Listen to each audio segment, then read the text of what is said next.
दामाद जी हमारा लड़की के काहे मारा ताड़ो? ए ससुर जी मारी डांटी ना तो कई के चाटी। काहे मारा ताड़ो? का कमी बा हमारा लड़की में? सुना कमी बा ए ससुर जी तोहरा बेटी में। का कमी बा बताओ। हम तो हाई पढ़ल ससुर जी अनपढ़ आपकी डॉक्टर मांगीला जहिया वाटर देवे ले टमाटर।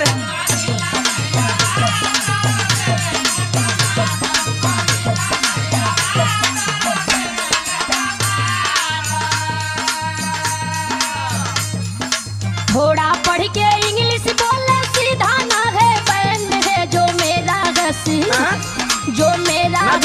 बैंड है पापा जी हाफ मैंड है। बहुत बोला तारिया भाई ना बोला तो अरे का बोला थी तो से ढेर बोला थी का।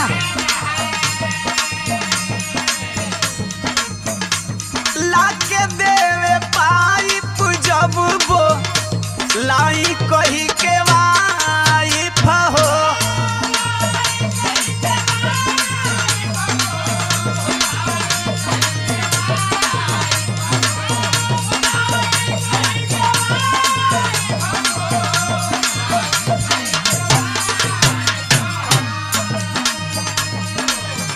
जहिया से आइल बिया नरक भइल लाइफ हो।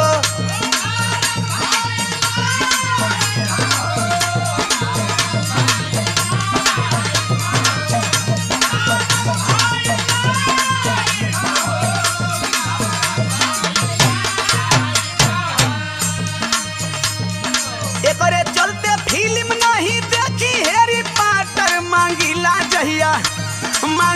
जहिया वाटर देवे ले टमाटर।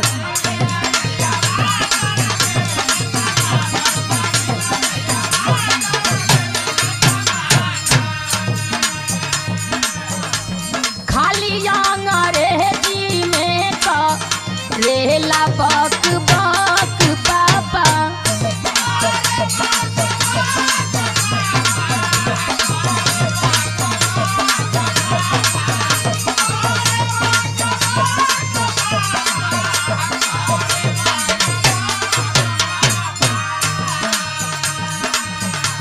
दाल भात बनावे में जाइला थक पापा।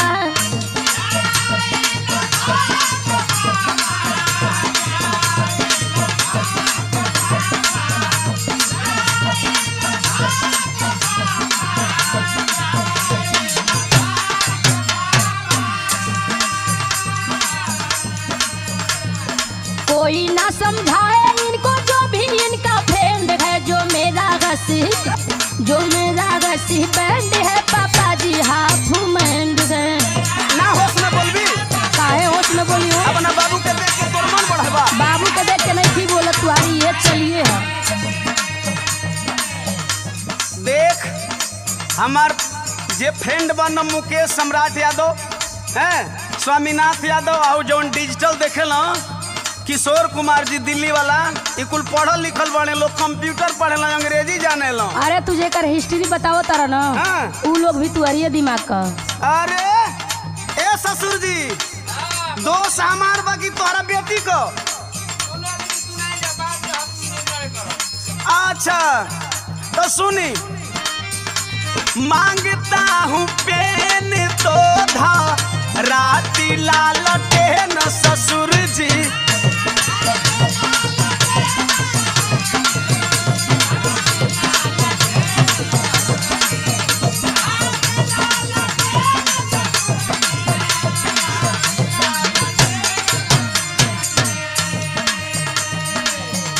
उल्टा सीधा काम कई के फेल कर दी ब्रेन ससुर जी।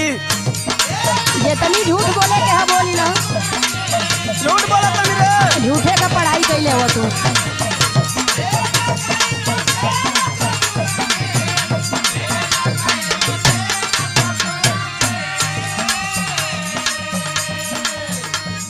मन करता है मार दूं इसको खींच के कहियो गाटर मांगीला मांगीला जहिया वाटर देवे ले टमाटर।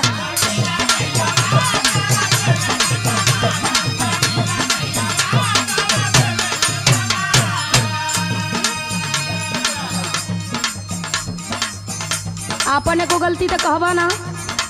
का गलती बरे? चिकन चिकन बतिया ले हला। चिकन चिकन ना बतियाई। सुना सुना। हाँ सुना। रोजे पी के आवेला तो करेला ठोकाई पापा।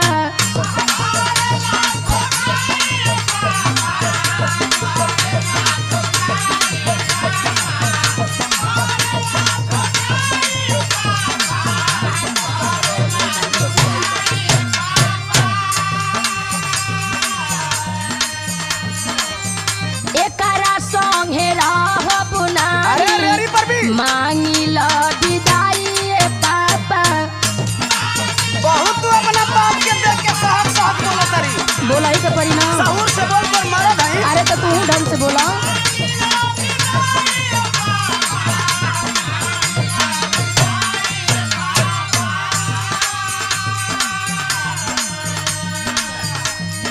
अंड बंड है बकता हरदम छूटा इसका हैंड है जो मेरा